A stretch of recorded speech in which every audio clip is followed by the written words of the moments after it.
સુરતના સારોલી કુંભાણિયા રોડ પર આવેલી એક હોટલમાં અચાનક ભીષણ આગ ફાટી નીકળતા ભારે અફરાતફરી મચી ગઈ હતી.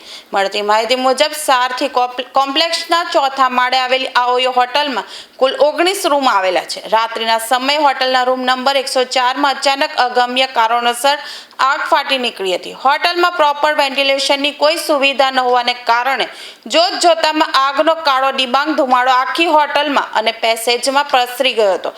હોટલના રૂમમાં રહેલા ગાદલા, ગાદી અને લાકડાના આલીશાન ફર્નિચરના કારણે આગ વધુ ઝડપથી ભભૂકી ઉઠી હતી અને તેણે વિકરાળ રૂપ ધારણ કર્યું હતું.